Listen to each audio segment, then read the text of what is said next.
touch, I feel a rush. We clutch, it isn't much, but it's enough to make me wonder what's in store for us. It's lust. And here I was thinking that I had to wait another 4 years before I got to listen to another album by the king himself. That's right, ladies and gentlemen.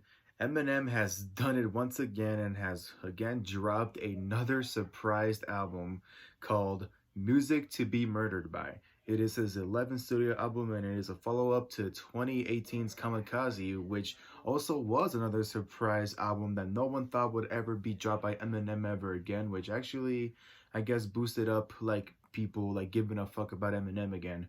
Because I feel like after Kamikaze came out, a lot of people were like, fuck yeah, this is the Eminem we've all been waiting for. This is officially the first album of 2020 that I have to review for the channel, and it so happens to be an album by my favorite rapper of all time. Is it a coincidence? Most likely. You know, when I woke up yesterday morning and went on Twitter and saw that Eminem was trending #1 and saw that a lot of people, that a handful of people were like very, very pissed off and very, very like just angry and just shocked because Eminem has said some very foul and offensive shit on his new album. The only thing that came to my head was, wow, like the real Slim Shady stood up today. If Kamikaze was the Slim Shady that I guess was the one to like call out a bunch of people and just make a bunch of fucking diss tracks because he's pissed off at the world, then Music to Be Murdered By is pretty much the Eminem that we've all been waiting for. Pretty much the Slim Shady from D12. The Eminem that is lyrically insane, funny as fuck and makes you laugh, and has no filter and says just whatever the fuck he wants. It's everything that longtime Eminem fans like myself have been waiting for a long time. Now, to be honest, I didn't think that I would ever like be able to hear this Eminem ever again in modern day times because, you know, in our society right now where a lot of people get very, very pissed off about every fucking little thing, you know, it's not a really good idea. I mean, can you imagine Tyler the Creator doing the shit that he did at fucking Goblin like now in 2020? Like, holy shit, that man would get fucking like ripped to fucking shreds, you feel me? Now, Eminem has clearly taken inspiration from a very famous like creepy ass album by Alfred Hitchcock, who is a really like famous, I think, like filmmaker and just like a really like iconic person in general to a lot of people. And you can actually hear his voice a lot in 3 different interludes as Alfred Hitchcock is talking to the person listening, pretty much saying, this is music for your pleasure and also music to listen to while you're being done in. Yes, it's very, very fucked up. And yeah, I hope no one out there actually went looking for a fucking serial killer, because if so, you're fucking nuts. And I know nuts. I'm fucking crazy. So Eminem has already like gotten a lot of criticism for this album. And personally, in my opinion, I don't think this like album is as fucked up as the typical Eminem album. Don't get me wrong, he does say a lot of fucked up shit. I mean, he made a fucking like light little like joke about the bombing that happened at that Ariana concert. Like I think it was in London when it happened. I'm not entirely sure, but it was a really terrible bombing at an Ariana concert where a lot of people got like killed and injured.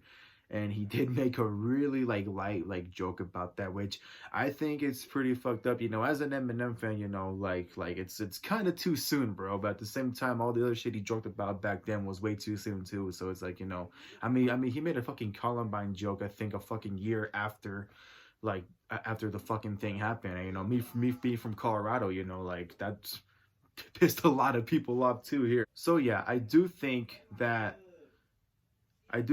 there are like some like fucked up shit that he did say on here, but to be honest, I don't think it's as bad as, for example, like the Slim Shady LP or the fucking Marshall Mathers LP. Like if like the new like generation, well, like I guess my generation, you know, if the new generation are hearing this right now and think this is fucked up, then trust me, you have not heard shit until you heard like his like first 2 albums, because Eminem has been saying a lot of fucked up shit for a very long time, and he's finally bringing it back. So Eminem pretty much came to prove why at some point he was considered the king of controversy, because when he was first starting out, holy shit, like did a lot of people hate his ass, and rightfully so, because Eminem was kind of an asshole back then. I mean, he low-key still is, but it's what we love about him. I'm low-key an asshole too, so maybe that's why he's my favorite rapper. Maybe that's why I have the personality I fucking have now. So Eminem pretty much keeps it old school by, of course, giving us that like Slim Shady flow that we all know and love.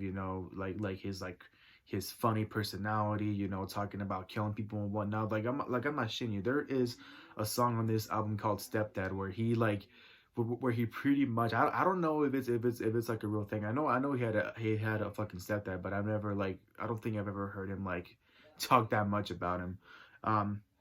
But he does have a song on this album called Stepdad where he pretty much says like just how much he hates his stepdad. Then in like the third verse, he like pretty much like describes like him killing his fucking stepdad and just like hiding his body somewhere.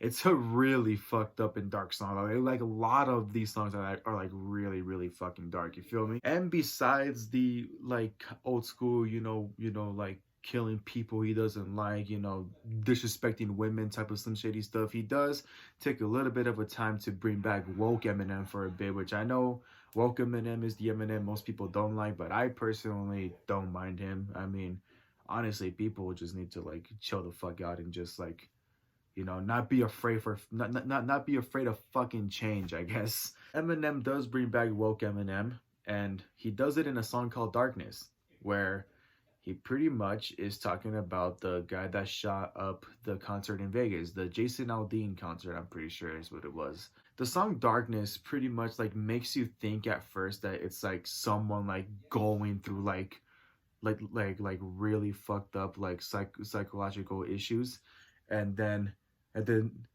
next thing you know, the fucking like third verse happens, and fucking like he pretty much explains this dude like packing up all his guns and just starts like shooting out the fucking window to the people in the crowd, and it's a really fucked up and very real and serious song. You know what I mean? Like if you guys have seen the video to Darkness, I totally recommend it. It's really like at first it makes you think that you're sympathizing with Eminem, and then next you know the fucker takes the hood off and fucking like it shows the guy who shot up Vegas, and then he just starts shooting people, and it's like fuck, man. Like it's a really fucked up and real song to I feel like also to promote like mental illness, because yeah, I know the video is like him also like promoting like gun violence and like gun control and shit like that, but I personally think it's also like a nod to like mental illness, because it's a very serious thing, and like it fucks with a lot of people's heads, you feel me? And of course, it wouldn't be an Eminem album without some really great features. And he does this by working with a lot of like past friends that he's worked with before. Like for example, Royce the 5'9" is on this album 3 fucking times. He's on 3 songs. Like holy shit, like it's really fucking good. Royce the 5'9" and Eminem are like a very like iconic duo in hip hop, in my opinion. Those dudes always go well together. And also, even though D12 couldn't personally make it on this album as like an appearance,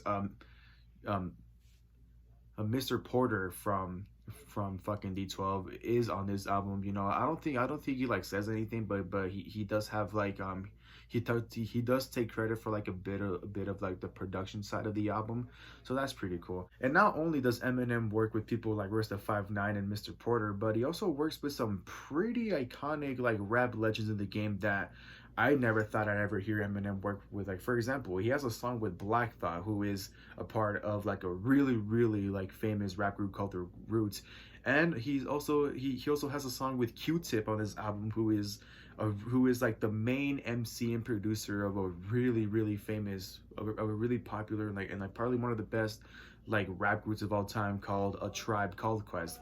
Like that was fucking crazy. Like I saw Q-Tip and fucking Black Thought on this album, I was like, hell fucking yeah, bro. Like they're just like so fucking good together. I think it is on a song called Yaya, some shit like that. YAH. So that song is pretty dope. At the same time, although Eminem is like, obviously going back to his roots that made him famous in the first place, he's obviously showing that he's like trying to adapt to modern day times, as everyone has been telling him to do.